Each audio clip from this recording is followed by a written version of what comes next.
मित्रों, आप सभी को प्यार भरा नमस्कार। कैसे हैं आप लोग? आज मैं आपको बताने जा रहा हूं कुछ अच्छी खबरों के साथ। अब आप कहेंगे कि अच्छी खबरें क्या हैं?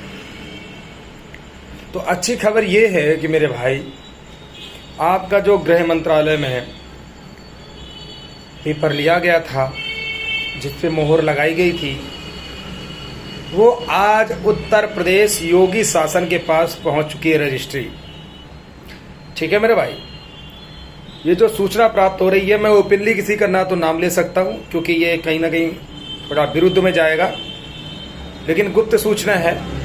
मैं आपको बस एक इशारा दे रहा हूं क्योंकि सरकार को भी कहीं ना कहीं एक डर है, एक भय है कि चौकीदार अगर दिल्ली जंतर मंतर आ गया है तो अब बहुत कुछ कर सकता है। तो फिलहाल ये खबर तो मैंने आपको बता दी। दूसरी बात कर लेता हूं कि भाई 16 तारीख के लोग आपको जवाब नहीं देंगे, पर मैं चाहता हूं कि आपको एक सटीक जवाब दे सकूं। कई लोग आकर के मुझसे कहते हैं कि अन्नू भैया कीचड़ में पैर मत मारो। ये मानता हूं भाई, लेकिन क्या होता है, बहुत सारे हमारे ऐसे भाई हैं जिनको ये लोग ऐसा डाइवर्ट करते हैं कि बेचारे परेशान हो जाते हैं और इनके बरगलाने में आ जाते हैं।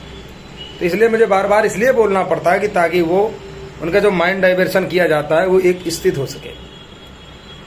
आप तो खुद सोचिए कि जब मैं शुरुआत में आया था तो मुझसे लोग कमेंट ये करते थे कि अन्नू भाई साहब आप रात दिन मेहनत करके मर जाओगे लेकिन चौकीदार जागेगा नहीं।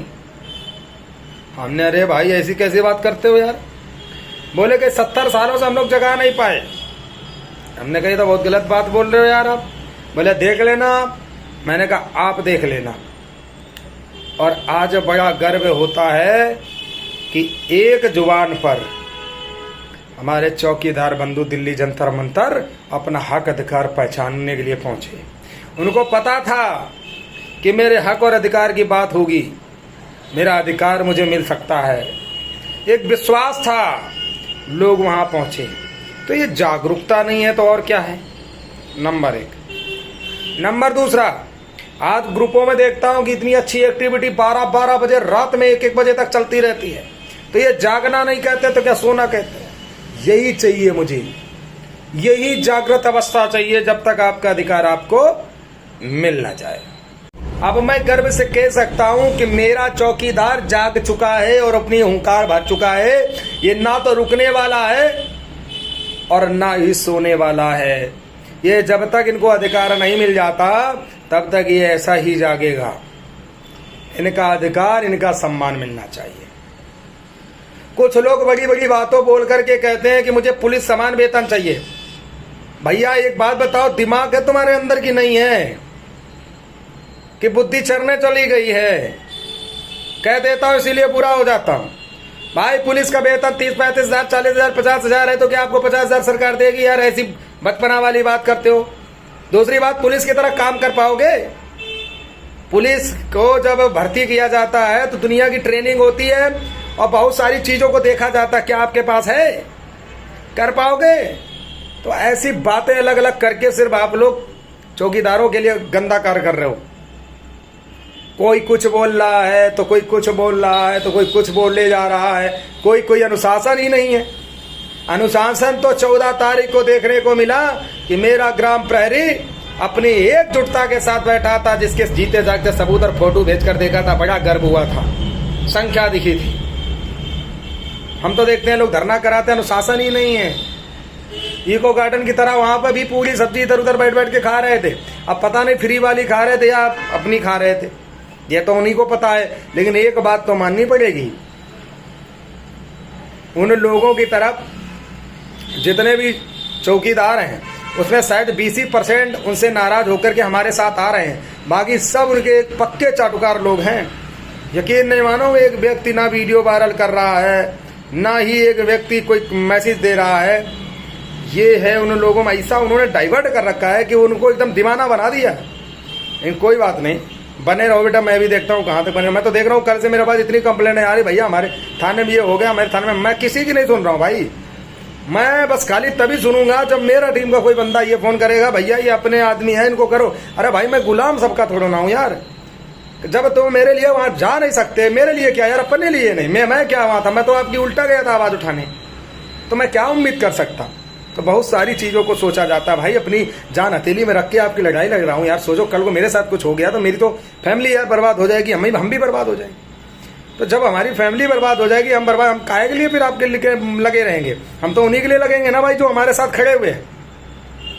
तो मित्रों, एक सबसे बड़ी कंफ्यूजन ये फैली पड़ी है कि वहां पर जो ये 16 वाले गए तो उनको ठप्पा लगा कि नहीं लगा। भाई साहब ठप्पा लगा, लेकिन ठप्पा कौन सा लगा वो भी हम आपको बता दे रहे हैं। ठप्पा लगा प्रधानमंत्री कार्यालय का।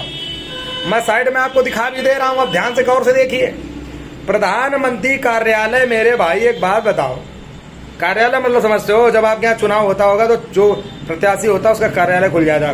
जैसे लखनऊ में बीजेपी कार्यालय है या नहीं है, तो उसको बोलते हैं सीएम कार्यालय। भाई सीएम वगैरह का कार्य वहीं से होता है। तो वहां पे बीजेपी कार्यालय में आप आराम से इजिली जा सकते हो। जैसे मान लो भी पीछे एक बार इको गार्डन में हुआ था, तो जैसे इको गार्डन में आप करेंगे तो आपका पेपर मैं ही ले जा करके बीजेपी कार्यालय से मोहर लगा के आपको दे दूंगा, तो इजिली आप खुश हो जाओगे, अरे यार हो गया। ऐसा नहीं है मेरे भाई, एक बात समझिए।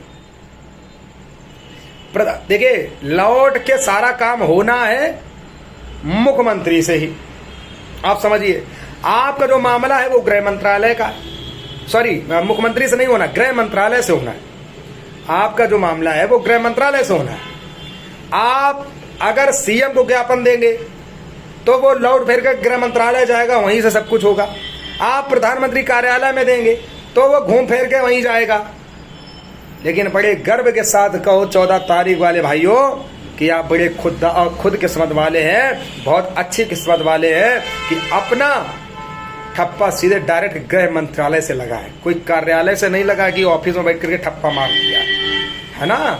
ये जो अपना कागज है ये माननीय गृह मंत्री जी तक पहुंचा और वहां से इसको ठप्पा मार करके वापस किया गया। तो ये अपना जो काम है ये मजबूत है। विजय होगी तो अपने ही कागज से होगी। क्यों? क्योंकि अपना धरना भी पहले था, अपना कागज भी पहले था। चाहे लिख करके ले लो, सच्चाई ये है कि अगर विजय होगी तो अपने कागज से होगी। इनका जो कागज है मैंने आपको बताया कि ये एक कार्यालय होता है, वहां पे जा करके आराम से ठप्पा मारा जा सकता है, मरवा के लोग चले आए। ठीक, अगर इन्होंने ज्ञापन दिया था तो ये हमें फोटो खींच कर भेजेंगे कौन ज्ञापन लेने आया था, तो मैं मान जाऊं।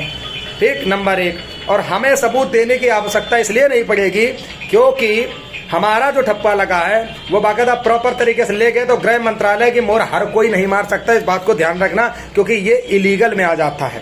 ठीक, प्रधानमंत्री और जो माननीय मुख्यमंत्री जी की मोहर वगैरह होती है वो कार्यालय में हमेशा रहती है और उसको आराम से इजिली मारा जा सकता है। तो इसमें कोई भी कंफ्यूजन में ना रहे। गृह मंत्रालय से जो कागज मिला है हमें, उसी पर फोकस किया जा रहा है, उसी पर कार्य किया जाएगा। तो इसमें बिल्कुल भी चिंता आप लोग ना करें। आपको ये मैंने सत्य आपको बता दिया। और हमने आपको भविष्यवाणी की थी, शायद 1 महीने से मैं चिल्ला के कह रहा था कि भैया वहां पर धरना नहीं, वहां पर राष्ट्रपति बनने जा रहे हैं, राष्ट्रीय अध्यक्ष बनने जा रहे हैं। और जीता जागता सबूत है कि पासवान जी के चैनल पर आप अगर देखेंगे तो उन्होंने एक्सेप्ट कर लिया है कि पासवान जी को राष्ट्रीय अध्यक्ष घोषित कर दिया गया है। अब राष्ट्रीय अध्यक्ष घोषित होने के बाद इनका लगभग 1.5 लाख रुपए इनको सैलरी पैकेज दिया जा रहा है। भत्ता सत्ता मिला करके महीने में लगभग 1,80,000 रुपए ये महीना कमाएंगे।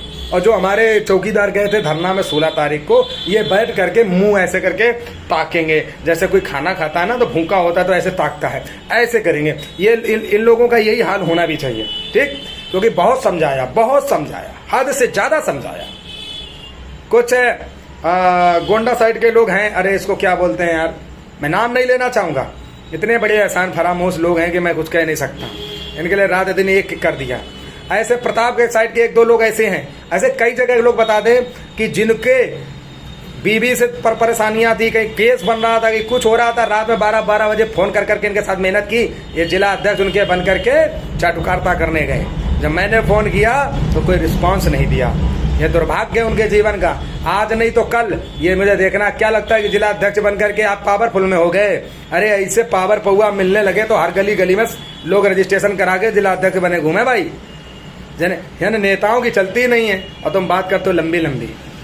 लास्ट में लौट फेर करके आओगे अनु त्रिपाठी के पास, शायद उस समय आपको झटका लग सकता है, इसलिए कह रहा हूँ। और अभी भी जो भाई अपने साथ जुड़ रहे हैं, आ रहे हैं, उनका मैं इसलिए वेलकम कर रहा हूँ कि चलिए भूला हुआ भटका हुआ वापस आ रहा तो बहुत अच्छी बात। लेकिन ज़्यादा समय लगाओगे तो शायद अंदाज़ा आपको नहीं है कि शायद उस समय मैं आपको साथ बहुत मुश्किल है जो दे पाऊँ।